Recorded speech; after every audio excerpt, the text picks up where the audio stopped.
Dear colleagues, good morning to you in the Americas and good afternoon to our friends in Europe and Africa, and good evening to our colleagues and friends in Asia.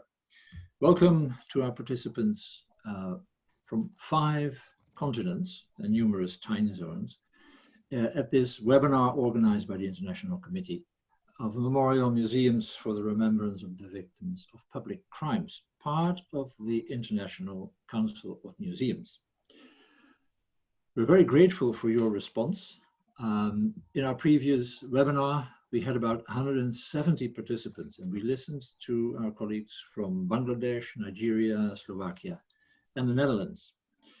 And today we want to spend an hour together on the question of how our museums might address changes wrought by the Wuhan virus with the title of Gained Solidarity or Loss of Liberties.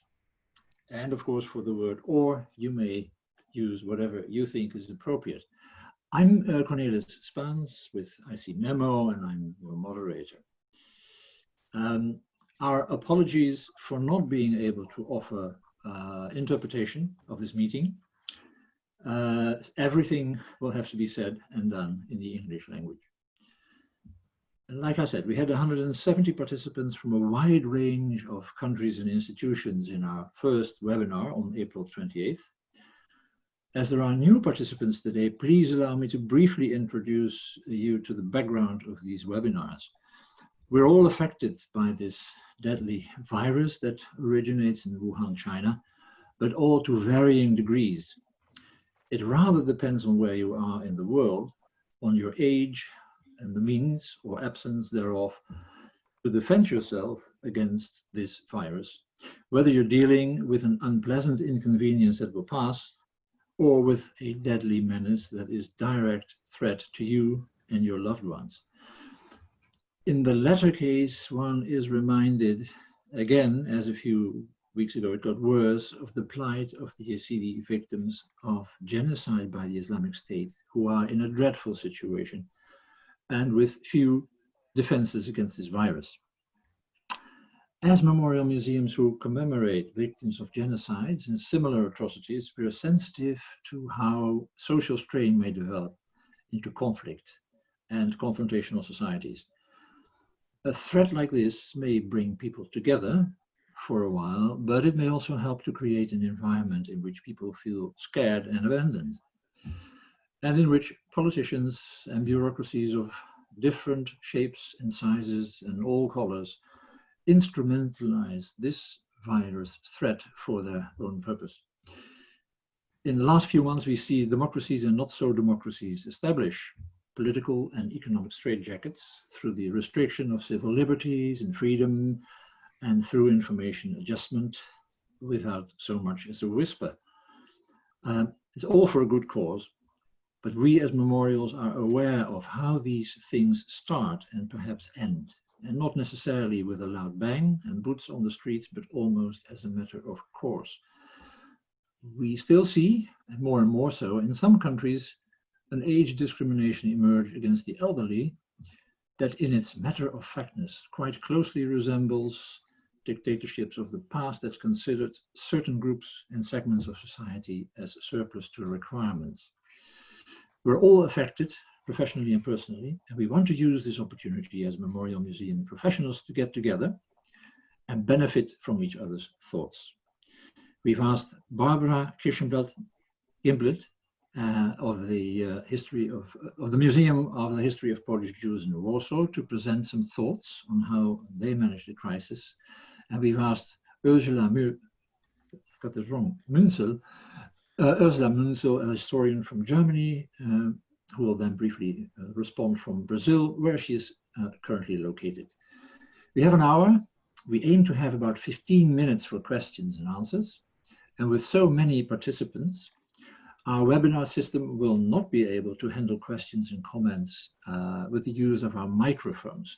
So all our microphones, except those of the speaker, will be switched off. If you have a question for the speaker, please write your question using the question and answer button at the bottom of the screen. You move your cursor down, all the way down, and you'll find the question and answer button.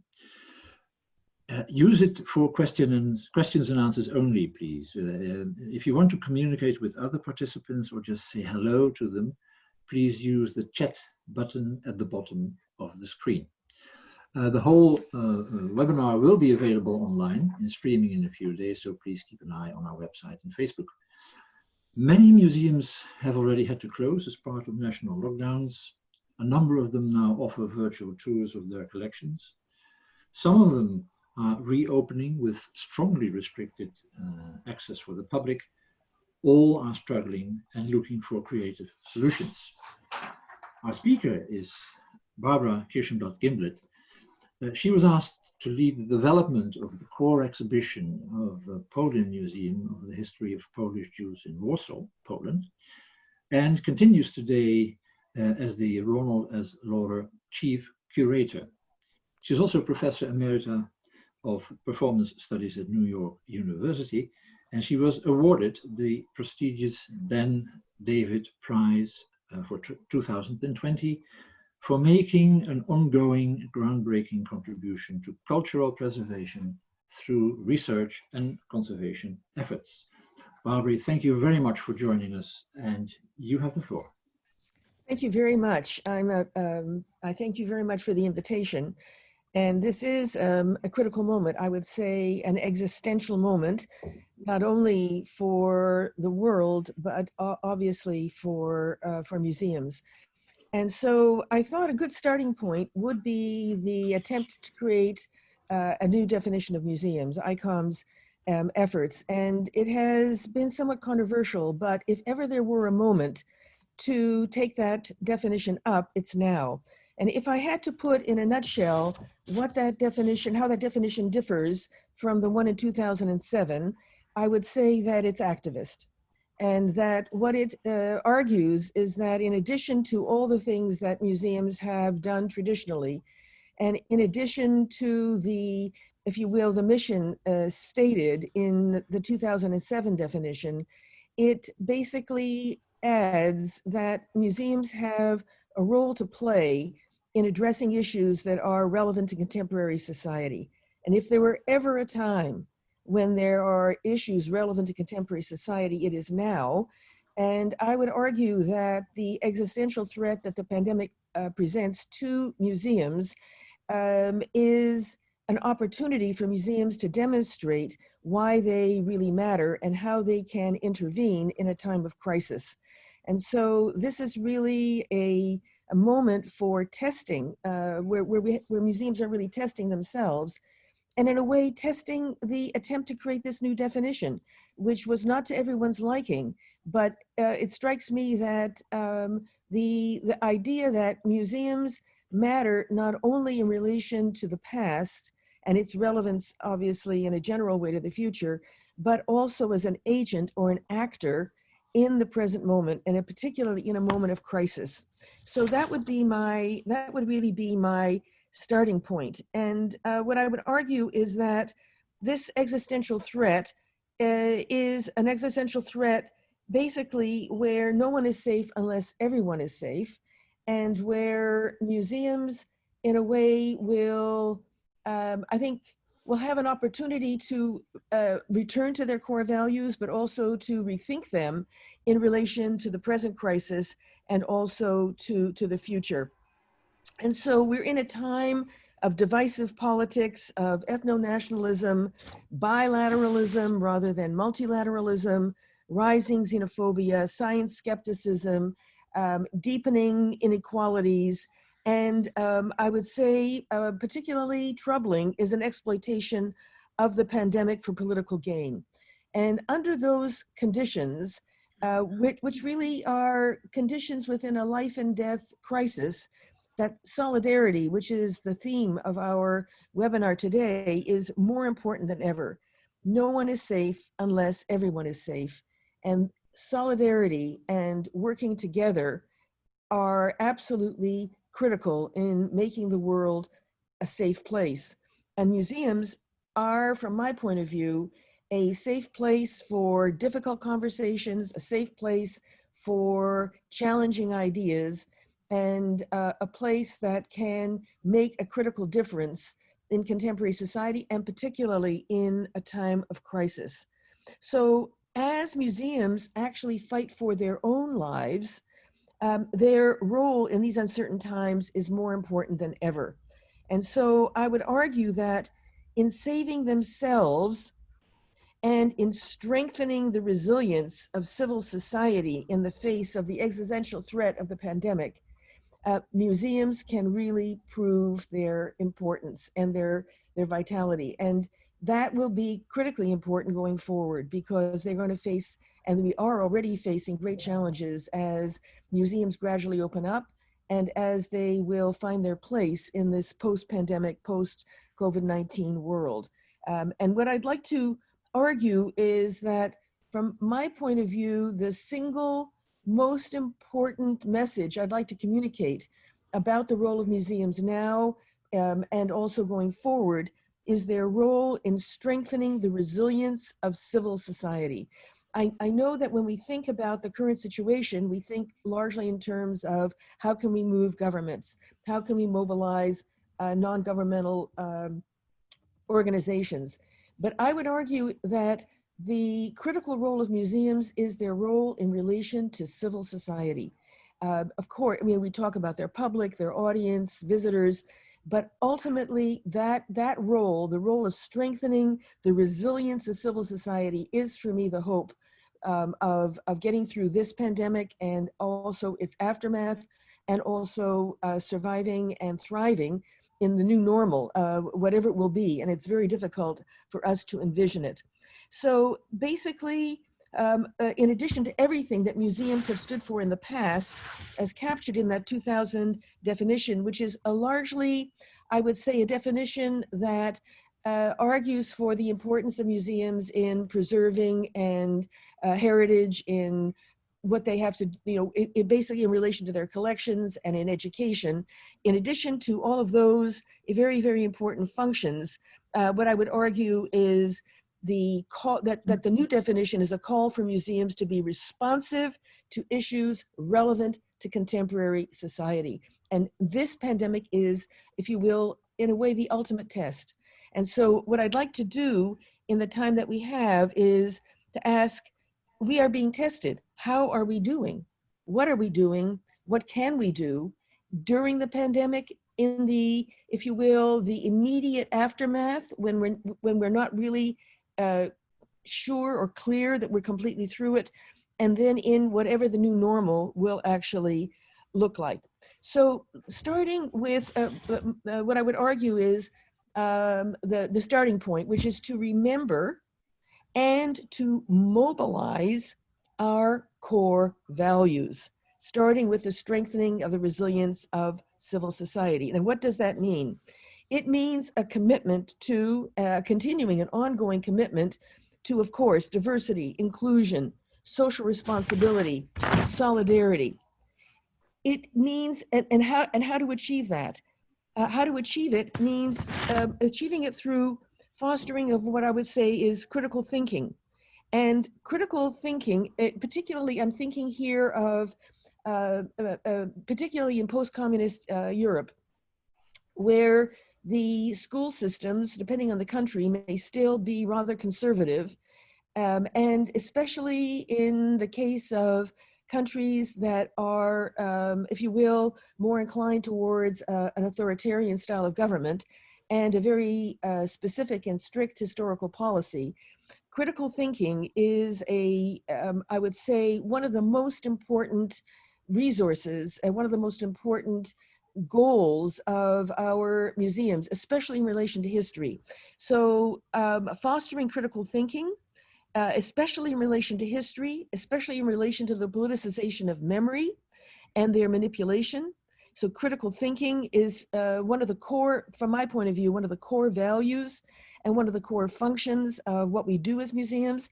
And whether we do this in person, inside the building, or whether we do it online or through social media or in whatever medium, whatever form, critical thinking is top of my list.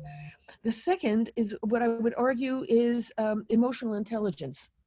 And this too, I would say that the structure of feeling and emotional intelligence are of utmost importance, especially in relation to empathy, and that critical thinking without emotional intelligence will not be effective in terms of the core values that we have, and certainly in terms of solidarity in the face of a crisis where only by cooperation, collaboration, and working together will we be able to get through it. The second, I would say, core value and opportunity that museums have before the pandemic, during it, and after is modeling informed civil debate. That is, in a world, and well before the pandemic, of highly polarized political divides, within a society, between societies, between countries, and within them. And that is that modeling what does informed civil debate look like, that museums are a prime space for doing that. Now, we have typically understood museums as a place that convenes people, that brings them together for face-to-face, in-person experiences with each other, with our collections, with our exhibitions, and in our programs. But even using other media when we're not able to do that, or when our ability to do that is limited, this is, it seems to me, to be still of critical importance. And clearly, these informed civil debates very much have to do with learning from the past, but also learning from our present moment. And I want to say more about that in just a moment. When Cornelis began by referring to some of the, if not policies, certainly attitudes towards what I would call expendable populations or disposable populations, and I am myself a member of one of them, I think to myself immediately of historical, maybe not really completely appropriate analogies, but they come to mind. Essentially, eugenics, whether it's whether it was in relationship to immigration debates during the period just before World War and after World War I, or in the context of World War II, and the idea that even that some of these ideas could even be floated, whether in official circles or in among the public. These are, I would say, opportunities for particularly museums that are history museums to really leverage their approaches to the past as a way of informing and creating a kind of framework for informed civil debate in the present context and about the present moment. So in a sense, that this present moment is already historical, not unlike 9/11 was already historical. It was in the present, but it was already, people were living it as a moment that was already historical. And I want to say more about that just in a moment.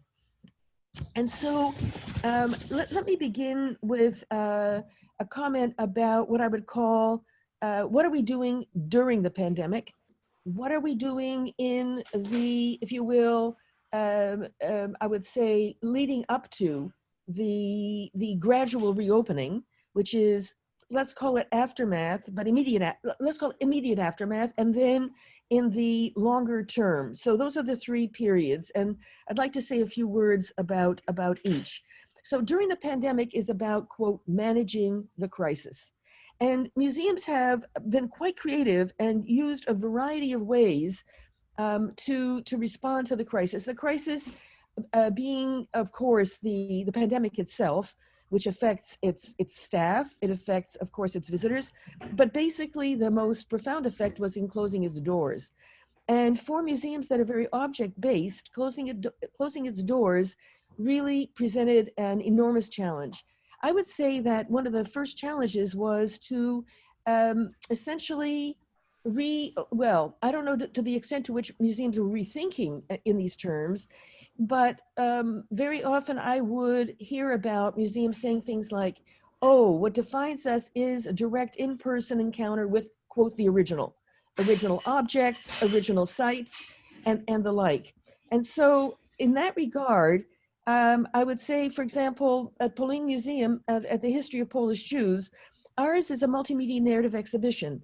there are original objects, but encounters with the original objects are not ultimately what defines this experience. What does define it is being there in person. And I think that element of being there in person is, whether it's in person to an original archaeological site, an historical site, original objects, being there in person is actually more than that, because these, I would say these museum experiences are social experiences, and they're being there in person with other people. And of course, with social distancing, that's not possible. So how did museums during the pandemic deal creatively with being closed, with not being there? And I would say that, if you will, the first response was just to essentially, I would say, move online, to create a kind of avatar of themselves, to create a virtual version of themselves. That I would, there is value there, but it's not the most creative response. And it's certainly not the most compelling response. In fact, one of the comments that I heard was that after an initial flurry of online tours and online exhibitions, whether they were repurposed from an archive of such, or they were created specifically for this, for managing the crisis, that people quickly fatigued from them. And that in order for them to be effective, they have to be actually very well produced. It's not simply a matter of kind of going around an exhibition and creating a simple kind of walkthrough. So I think that simply trying to be a virtual version of oneself, to try to do online what a visitor might do or see in the museum, is a response, but it is not necessarily the most creative or most effective response. It is a response. And so a kind of virtual or digital version of what one might do if one were at the museum. Of course, providing access to the collection. And those museums that had the luxury of creating extremely high quality, high resolution images are in a very, very good position. But of course, there are many museums, small museums, that do not have those resources, that are actually not able to present themselves in this form. And the question is, what can they do, and what are they doing? I want to say a word about that in just a moment. So so that would be one, would be these virtual tours, virtual exhibitions, access to collections, but also but also events. And what I'm finding very, very interesting is that although one can, present recorded versions, for example, of this event, even though it's online, it's actually live.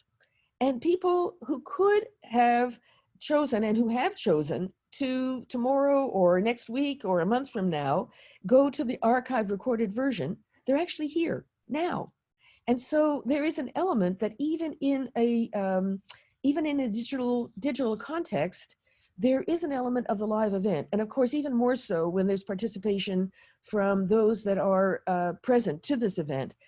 And I think that this is an opportunity to explore how to make better use of these media for the liveness of remote presence, is how I would put it.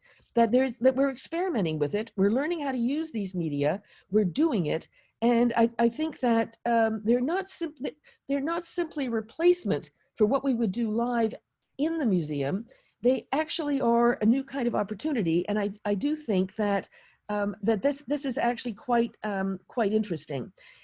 So in addition to trying to present an online version of the in-person experience, museums are also preparing new materials specifically to meet the needs and the demands of the pandemic condition. So educational materials for teachers that are doing remote learning, all kinds of resources for families that are sheltering in place with kids. So there is an attempt to respond with new materials that can be, and new opportunities, new resources, whether it's storytelling online or educational materials, there is that as well. But what I find particularly interesting are some of the really creative responses. I want to give some examples because I think that they may have, it may be that some of the creative ways that museums are responding quote, managing the crisis now, immediately, may have longer term potential. So first of all, what I would call direct action. And certainly in relation to the attempt to create a new definition of museums, this would be one of the most obvious or the most explicit, though I don't think it's something that all museums would necessarily want to do. But the Jewish Museum and Holocaust Center in Tucson, Arizona, is located in a neighborhood that is a very diverse neighborhood, and also in one of the first, if not the first, sanctuary city in the United States. And what they've done is to use, and they're located in an historic synagogue in what was once a Jewish neighborhood and is no longer. And they have a courtyard in front of the synagogue. And what they've done is to repurpose that courtyard in the outdoors as a way of addressing the immediate needs of the community, having to do with food distribution and having to do with other services. So here's a case where, and I'm not suggesting that this is something that all museums would want to do, but just simply as an example of one response, which is what I would call direct action, where museums are, if you will, putting themselves on the front line in addressing the very specific circumstances of the crisis. Now, whether it means making face masks or it means setting up a hotline or a intergenerational telephone bank for talking with seniors who are isolated in their homes and very, very alone, or there's a whole range of what I would call direct action. And it will be interesting to see which museums are positioned for engaging in direct action consistent with their mission, with the way in which they understand their relationship to their local communities and to the wider public. So that would be one example, what I would call direct action. The second, which for me is very, very, very resonant, is what I would call collecting the present. And this is fascinating for me. I would say that the touchstone, when I think about this, the touchstone is always the Oynik Shabbos underground archive in the Warsaw Ghetto. What's so astonishing is that Emanuel Ringelblum, an historian, when he was in the Warsaw Ghetto, he organized a secret project. It was called Oynik Shabbos, Joyous Sabbath, because they used to meet actually on Saturday, between 40 and 60 volunteers, some of them historians or scholars, many of them not. And their mission was to record everything that was happening in the moment. They were collecting in real time. Now, when they were collecting, they actually believed that they would survive this crisis, they would survive the war, and that after the war, they would use the archive to write a history of the Warsaw Ghetto. And clearly, they quickly realized they wouldn't survive. They took this enormous archive they had created, they buried it, and after the war, some of it, not all of it, was actually excavated from the rubble of the ghetto. And it is now a treasure that has been inscribed on UNESCO's list of world memory. So this idea of collecting in real time is quite extraordinary. We did it during 9/11, and it's happening now.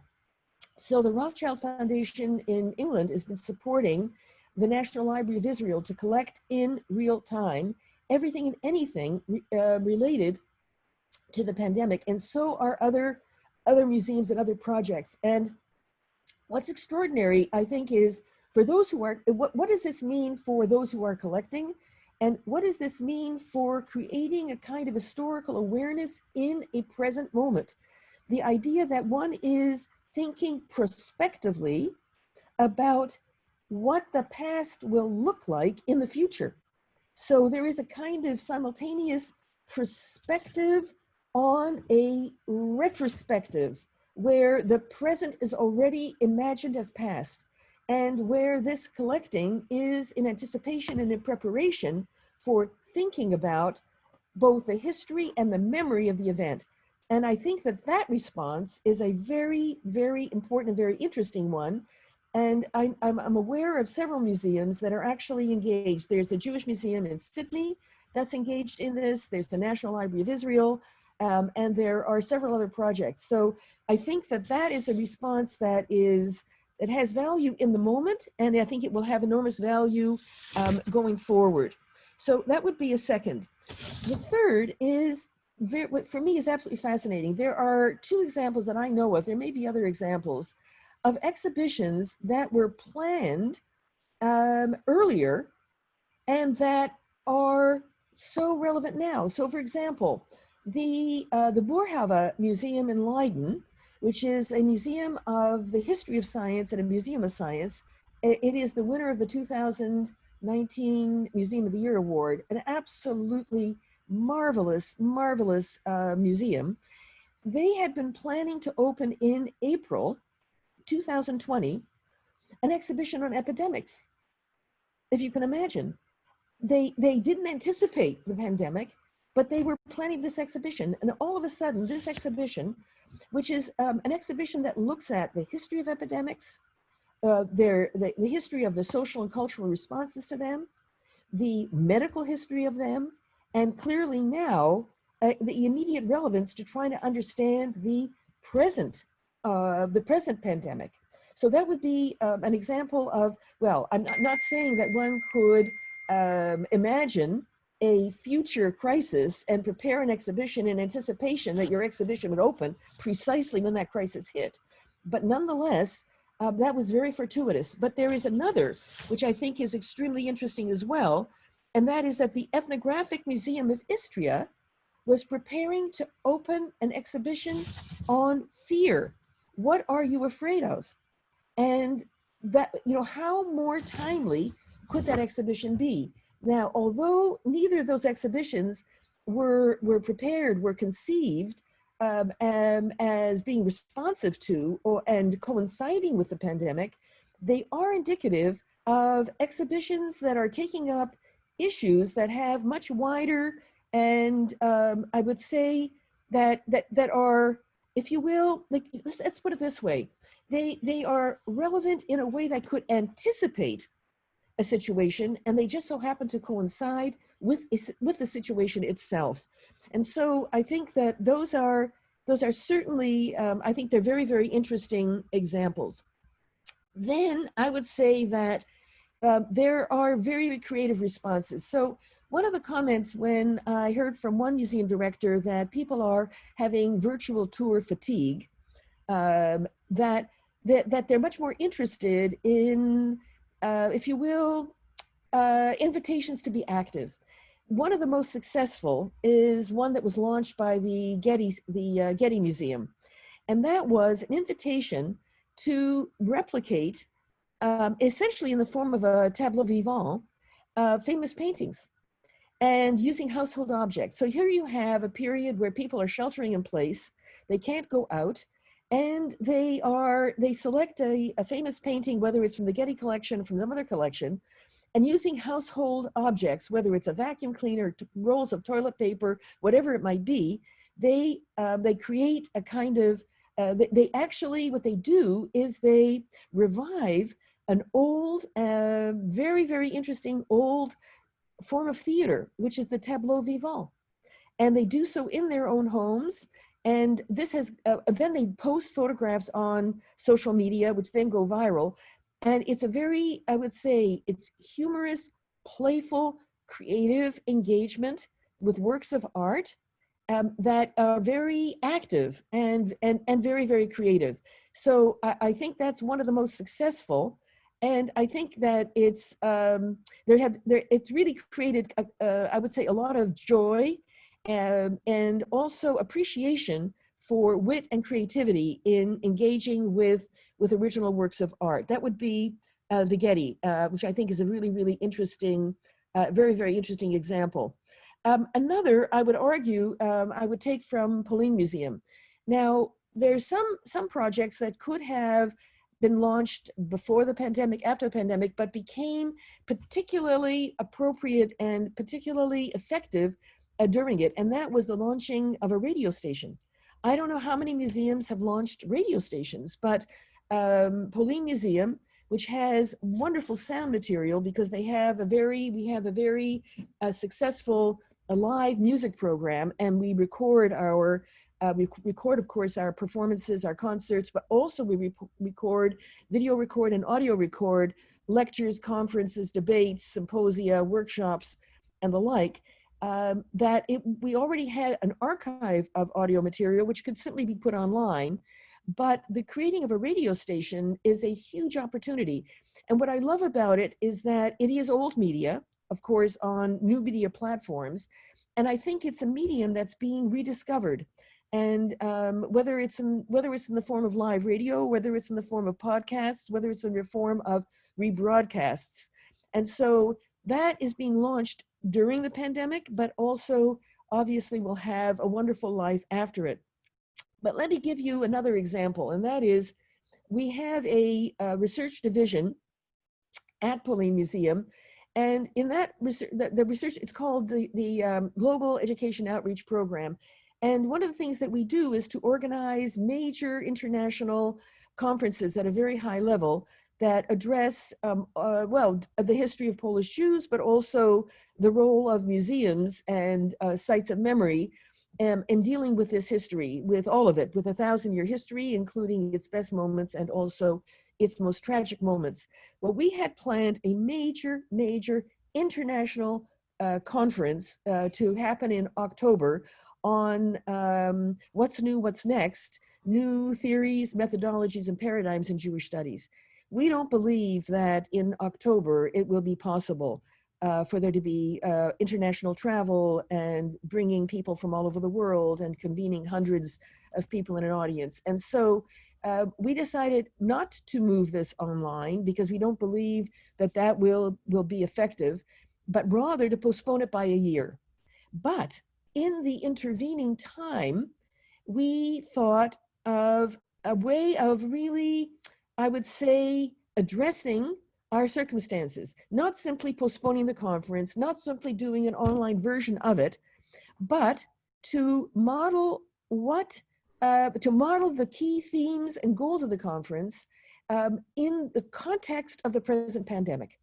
In other words, to ask the question, what is it like to do research? What is it like to continue with one's professional work under pandemic conditions? And also, what can be learned from epidemics and pandemics past, from the history of them, from the way in which they were coped with, and from the way in which they were studied. And so what we've done is to invite scholars to actually deliver lectures that will be podcasts that take up the questions of the conference in relationship to the present theme of epidemics, if you will, pandemics and epidemics, past and present, including collecting in real time new sources, the ways in which scholars approach these new sources, and then to invite other scholars to actually take up the sources themselves and to talk about and to present them. What I would like to do is to simply conclude by saying a few words about what we can expect in the, if you will, not only the aftermath, but in the really the post-COVID, the post-pandemic world. So first of all, we do not know what it will look like, but we do know that the world will not be the same and that museums will not be the same, that social distancing will have its repercussions. You know, we think about touch screens, for example, in museums, and what we will do in relation to that. We think about the role of the outdoors, especially in the immediate aftermath.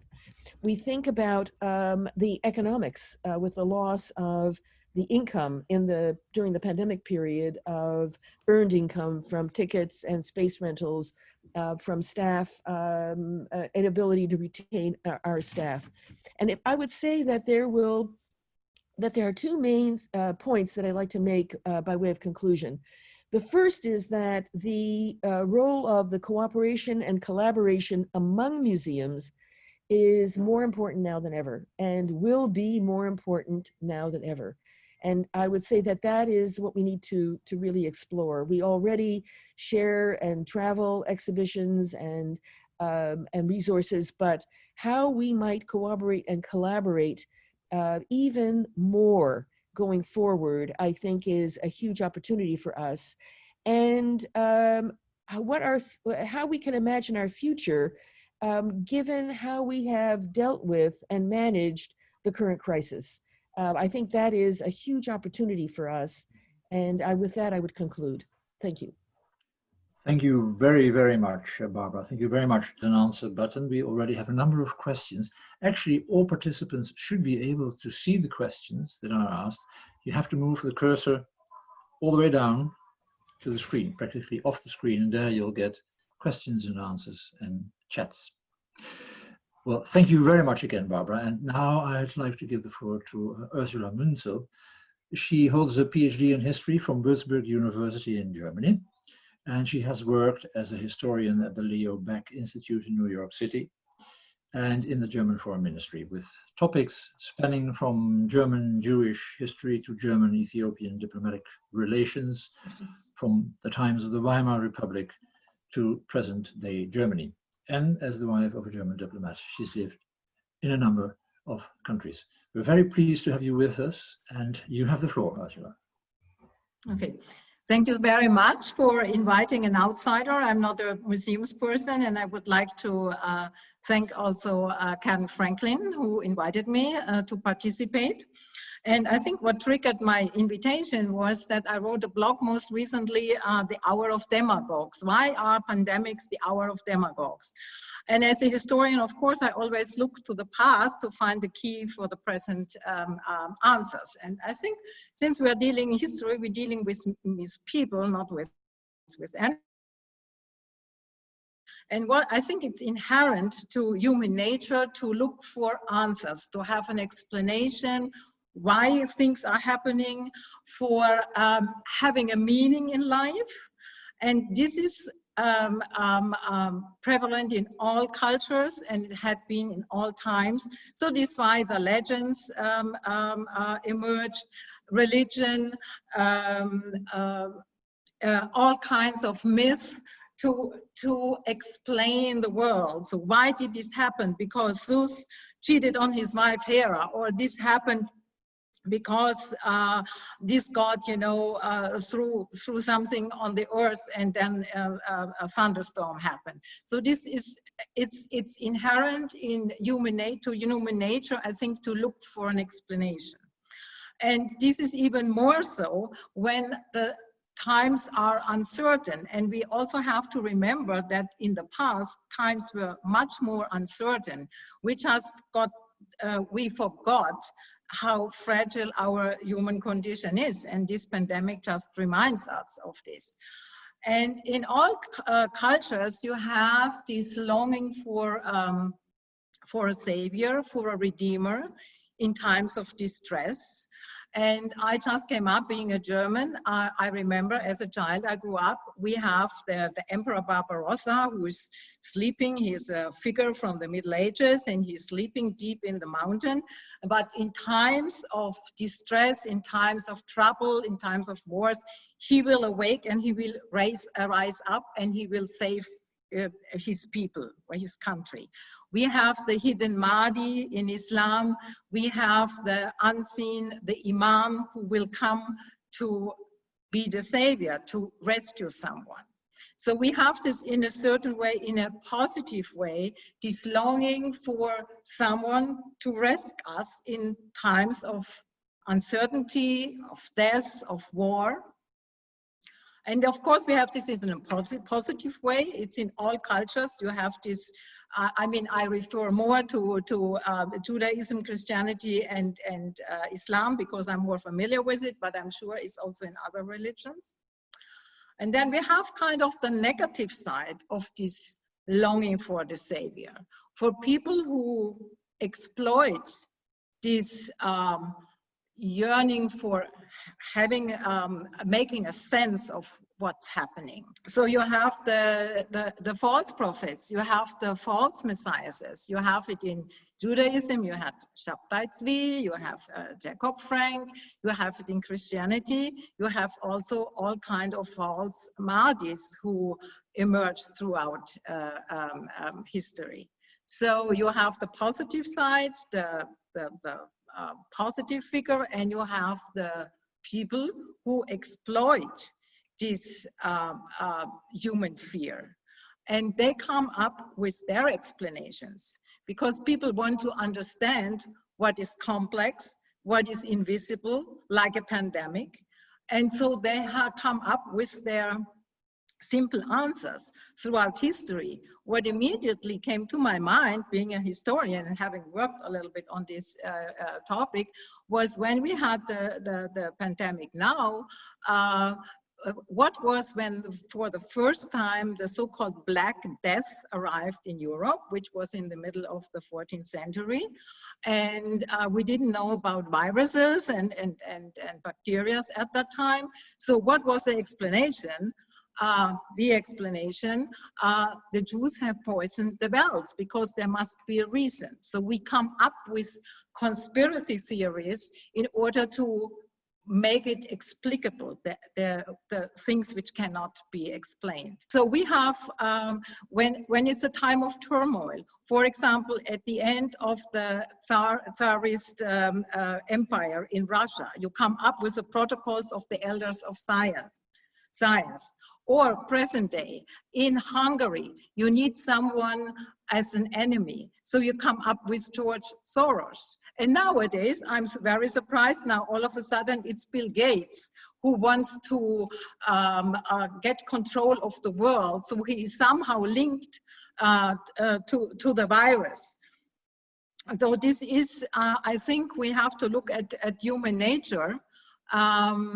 And we need maybe a psychologist as much as a historian, but to understand why it's now the hour of demagogues, because people in times of distress look for answers which they understand. And straying away a little bit from the pandemic, the globalization takes away jobs from the ordinary worker. So it's very hard to explain why the world changes the way it changed. So it's very easy to blame the immigrants. And I remember there was a very nice cartoon. It was a Mexican, there was an American worker looking as a robot, and I said, but he doesn't speak Spanish, so why does he take away my job? So what I want to say, I want to put it in a broader perspective, that we look for explanations, and when the answers are too complex, we look for easy answers. And this is the hour of conspiracy theories and people who try to exploit it and to use it for their own purposes. So you have it in several countries.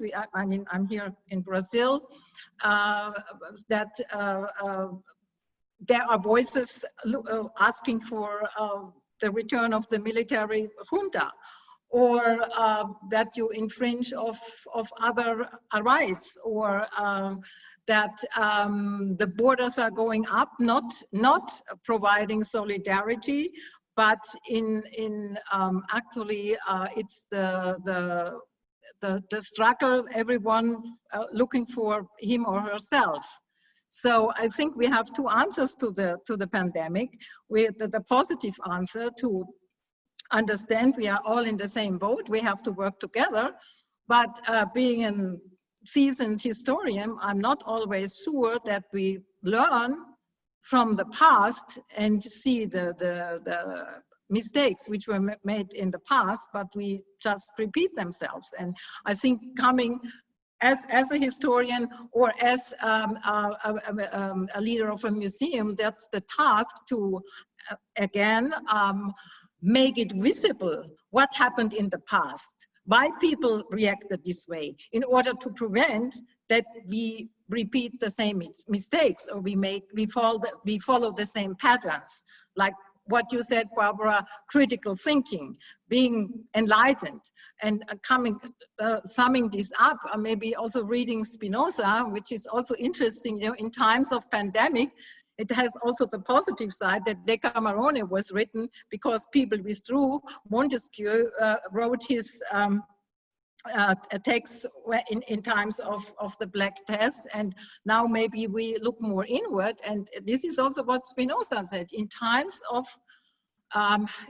uncertainty, insecurity, people want to believe, and they look for the simple answers. And maybe that's the task of the museums, to give the complex answers, the answers which are closer to the truth, and to fight the simple and the false answers and the easy answers, and to kind of interfere with the demagogues, and to hold up the banner of enlightenment and of rationality in an era of unrationality and mysticism and conspiracy theories. And I think that's like the educational project, and that's why we look at the past to hopefully learn for the future, or to avoid at least some of the mistakes. And in order to make it transparent what happened in the past, we can understand how to act rationally in a time of distress. Thank you very much. Thank you very much, Ursula. We have a few minutes left. A number of questions have been asked through the question and answer button. I hope by now most of the attendees have been able to find this button. It's really at the bottom of the screen. And as I said earlier, the system will not be able to handle questions by microphones. So we've written down a number of questions that were asked, and the ones that will not be answered today, we'll put them on our screen later on. A question to Barbara, if she could give an example of a highly civilized debate that was enforced by a museum during the corona virus. There's also, there were some questions also to her about which museum planned an exhibition on fear, and which museums were involved, as examples, in collecting the present. And there is one question that has been asked, and it was also discussed briefly last time, the special problem that memorial museums have,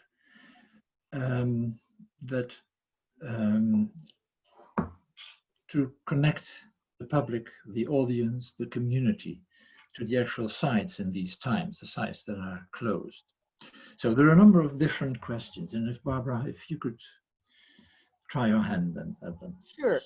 So let me start with the question that what does being there themselves mean at memorial museums as compared to other museums? What I would argue here is that memorial museums and memorial sites have the added element of commemoration and memorialization, which harness the emotional power of the site. And commemoration and memorialization are, I would say, even have a ritual character.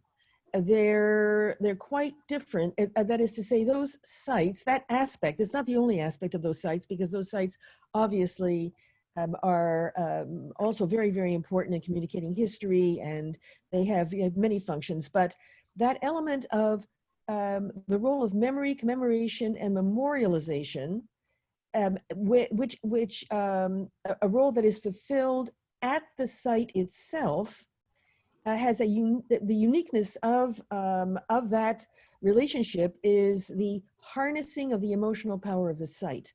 And that is basically, there are ways in which the digital media can actually show you things you can't see otherwise. They can take you inside spaces you can't enter. They can show you and structure your access to a site that you might not otherwise have in person. But and which has value, it just has a different value. But harnessing the emotional power of the site in the service of memorialization and commemoration, that is very much unique to memorial museums and memorial sites. So that would how I would, that was Pernille's question. Right. Wenzel asks about civilized debate. So here, I think in terms of what I would call civil debate. And by civil debate, I mean debate in civil society. A debate that is hopefully also civilized, but rather it is to model what it means to have conversations and debates among those who disagree with one another. In other words, how better ways to argue that are productive rather than polarizing. And I would have to, there are examples, but I would need to think about it, and I would be happy to put these into the chat or to send them to Ophelia or to you to make them available. But I just off the top of my head, I can't think of any concrete examples happening right now. The examples that I think of are really examples that are fundamental to what I think museums are generally.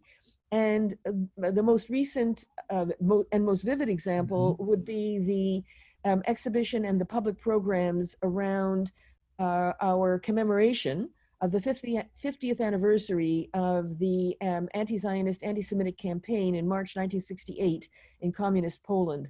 And that was a real lightning rod. And it provoked a whole range of responses, mainly, I think, quite positive, because we had enormous visitor turnout for it.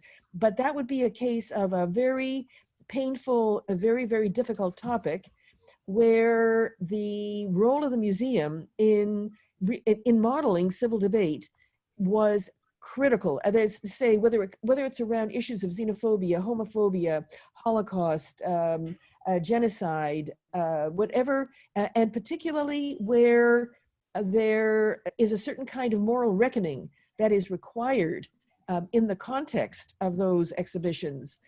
That's where museums can play their most vital role in creating an informed public and modeling what a debate could and should look like, that is informed, and where the arguments are, I would say, substantive and also respectful. But I will look for some examples and I will send them along. Okay. Thank you very much, Barbara. And I've seen in the question and answers button that you have also sent some material and links to people who asked those questions. We've almost come to the end of our very brief webinar, and I'd like to give the floor to Ophelia Leon, who's the chair of IC Memo. Ophelia, you have the floor. Yeah, we have, as always, a number of very interesting questions that have not been answered, but we could possibly add the answers to the documents that will be uploaded on the website, on the IC Memo website.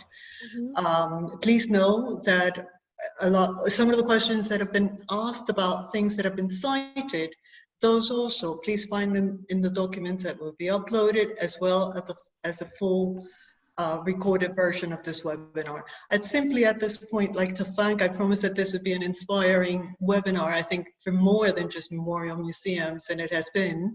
Thank you so very much, Barbara Kirschenblatt-Gimblett. Strengthening civil society, critical thinking, creative acting. These are the things that we've been talking about in these seminars and in the ones that will continue. And we'll continue at it, and you have brought great light, which is something that we need today. Thank you so much. Ursula, your place is gained. You have contextualized historical facts to today, and that fear and how it's answered and what we should be wary of and careful for and addressing in our museums. Thank you so very much, Cornelis. You're a vital part of these webinar series, and we thank you for that, as well as Ms. Emiliano, IC Memo Secretary and Treasurer. Thank you so very much all. Thank you all for joining us, and see you again Stay tuned on our website. We don't have the date yet, but we will continue with these series. Thank you so much.